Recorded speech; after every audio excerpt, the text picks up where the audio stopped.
Señor, vela con amor continuo sobre tu iglesia, y ya que sin tu ayuda no puede sostenerse lo que se cimienta en la debilidad humana, protege a tu iglesia en el peligro y manténla en el camino de la salvación.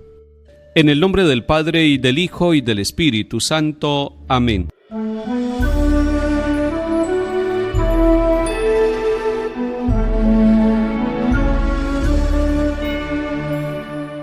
Lectura de la profecía de Daniel, capítulo 9. En aquellos días derramé mi oración al Señor mi Dios y le hice esta confesión: Ah, Señor Dios grande y terrible, que guardas la alianza y el amor a los que te aman y observan tus mandamientos. Nosotros hemos pecado y cometido iniquidad, hemos sido malos, nos hemos rebelado y nos hemos apartado de tus mandamientos y de tus normas. No hemos escuchado a tus siervos los profetas, que en tu nombre hablaban a nuestros reyes, a nuestros príncipes, a nuestros padres, a todo el pueblo de la tierra. A ti, Señor, la justicia, a nosotros la vergüenza en el rostro, como sucede en este día, a nosotros, a los hombres de Judá, a los habitantes de Jerusalén y a Israel entero, próximos y lejanos, en todos los países donde tú los dispersaste a causa de las infidelidades que cometieron contra ti. Señor, a nosotros la vergüenza, a nuestros reyes, a nuestros príncipes, a nuestros padres, porque hemos pecado contra ti. Al Señor Dios nuestro la piedad y el perdón, porque nos hemos rebelado contra Él y no hemos escuchado la voz del Señor nuestro Dios para seguir sus leyes, que Él nos había dado por sus siervos los profetas. Palabra de Dios, te alabamos, Señor.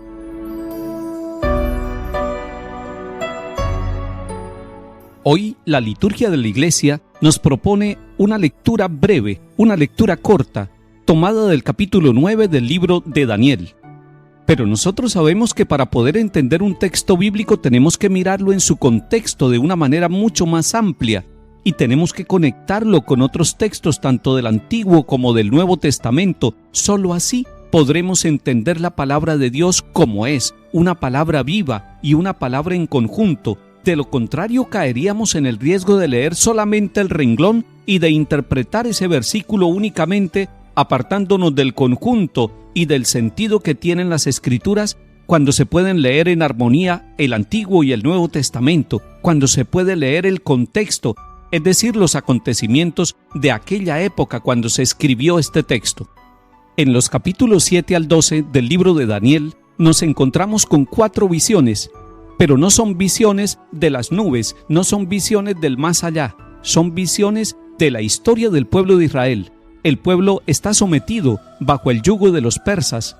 Es una visión de la realidad, pero desde la fe, con ojos de fe, sabiendo que Dios es el Dios de la historia, que el sufrimiento que tiene el pueblo en ese momento es un sufrimiento que lo conoce Dios, es un sufrimiento que está en las manos de Dios. Él respeta la libertad y la historia de los pueblos, pero Él está dentro de la historia, dentro de los sufrimientos, dentro de los acontecimientos de nuestras comunidades. Ahora sí, podemos leer el capítulo 9 que nos propone la Iglesia en su liturgia para el día de hoy. Nos encontramos que es el tiempo de Darío, el rey de los persas y de los medos, y que Daniel está leyendo la Sagrada Escritura, que Daniel está leyendo al profeta Jeremías. Y como fruto de la lectura que Daniel hace de la palabra de Dios, surge una oración bellísima, una oración que no es a título personal de Daniel, sino una oración pública. Se trata de una oración por el pueblo, por la nación, por todo lo que está sucediendo en este país.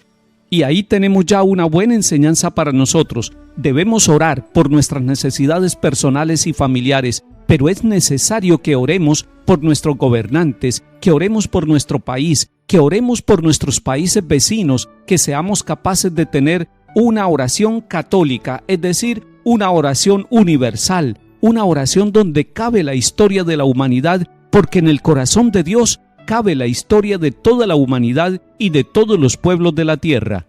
Esta bella oración comienza reconociendo lo que es Dios. Dios es grande, Dios es el que guarda la alianza, Dios es leal. Está reconociendo a Dios porque la oración se dirige a ese Dios conocido por el pueblo de Israel, a ese Dios que ha estado grande con ellos, que los ha liberado de la esclavitud en otros momentos, a ese Dios que ha hecho una alianza, a ese Dios que es leal a pesar de las infidelidades del pueblo. Y luego esta oración se convierte en una confesión humilde, en un reconocimiento de los pecados del pueblo, en un reconocimiento de todas las fallas que ellos tienen. Dice: hemos pecado, hemos cometido crímenes y delitos, nos hemos rebelado apartándonos de los mandamientos y preceptos del Señor. Esta oración, a manera de confesión, está reconociendo un primer pecado del pueblo. ¿En qué consiste el pecado del pueblo? Consiste en que se ha alejado de Dios, en que se ha olvidado de Dios, que le ha dado la espalda a Dios, y esa es la raíz de todos los sufrimientos, de todas las esclavitudes y de todos los males del pueblo. Y este capítulo 9 del libro de Daniel continúa confesando los pecados y los errores del pueblo. Dice: es que no escuchamos a los profetas, los verdaderos profetas, los enviados de parte de Dios, aquellos que no le endulzaban el oído al pueblo, sino que le estaban diciendo que tenía que corregir el camino, que estaban realizando una historia y un camino sin Dios. No escucharon a los profetas que les hablaban en nombre de Dios, y como consecuencia viene para ellos la vergüenza. Pero el avergonzarse ya es un signo de humildad. Avergonzarse es un signo del reconocimiento sincero del error. El pueblo de Israel todo está avergonzado, los gobernantes y todos los habitantes de Israel.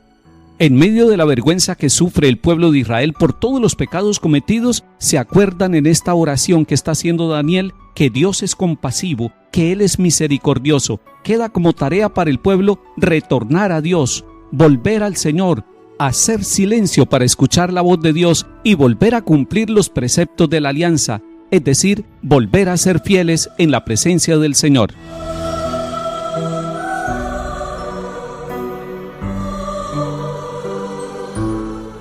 Salmo 78. No recuerdes contra nosotros las culpas de nuestros padres, que tu compasión nos alcance pronto, pues estamos agotados. Socórrenos, Dios Salvador nuestro, por el honor de tu nombre, líbranos y perdona nuestros pecados a causa de tu nombre.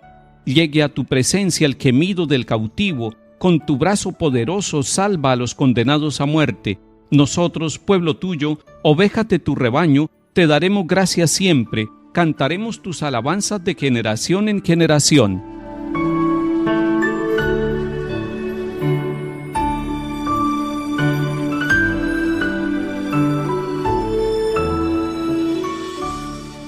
Lectura del Santo Evangelio según San Lucas, capítulo 6.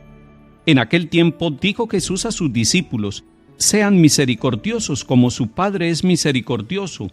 No juzguen y no serán juzgados. No condenen y no serán condenados. Perdonen y serán perdonados. Den y se les dará. Les verterán una medida generosa, colmada, remecida, rebosante, pues con la medida con que midan, se les medirá a ustedes. Palabra del Señor. Gloria a ti, Señor Jesús.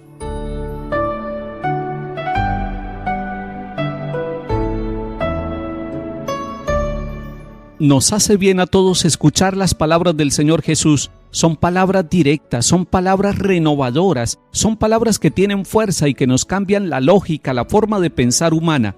Porque en el versículo 35 de este capítulo 6 de San Lucas que estamos escuchando, el Señor le ha dicho a sus discípulos y nos lo dice a nosotros: amen a sus enemigos, oren por ellos y háganles el bien.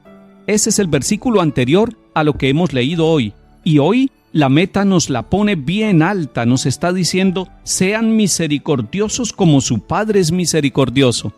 El Señor quiere que nosotros nos parezcamos al Padre Celestial, y la primera característica de Dios Padre es su misericordia. Él es rico en misericordia, y cuando nosotros le decimos: Padre nuestro que estás en el cielo, y cuando le decimos: venga a nosotros tu reino, le estamos diciendo: venga a nuestra forma de ser, venga a nuestra mente y a nuestro corazón tu misericordia, que es la primera de tus características, Padre Dios. Así nos lo ha enseñado Jesucristo el Señor. Así lo dijo en el capítulo 15 de San Lucas, cuando nos mostró en la parábola del Padre misericordioso que tenemos un Dios bueno, un Dios que nos acoge, un Dios que hace fiesta a pesar de nuestros pecados, porque nos ama y nos recibe. Pues el Señor nos está diciendo: sean misericordiosos. Hoy la tarea que tenemos, si queremos cumplir el Evangelio que el Señor nos comunica, es tratar de ser misericordiosos, tratar de parecernos al Padre Dios en su misericordia, y por lo tanto nos toca eliminar los juicios que tenemos contra los demás, porque cada vez que juzgamos nos creemos más que los demás y nos corresponde quitar de nuestra vida las condenaciones, porque cuando nosotros condenamos a alguien nos estamos creyendo puros y limpios nosotros y estamos viendo el error en el corazón y en la vida del otro, pero se nos olvida tener compasión, tener misericordia, porque el otro no necesita que lo condenemos, el otro necesita que lo miremos con misericordia. Y esta es la manera mejor de tenderle la mano y de ayudarlo para que salga de la situación de esclavitud que puede tener en su vida personal o familiar. Señor Jesús, enséñanos a mirar el corazón del Padre para aprender desde allí la actitud de la misericordia. Que el Señor nos bendiga y acompañe, en el nombre del Padre, y del Hijo, y del Espíritu Santo. Amén.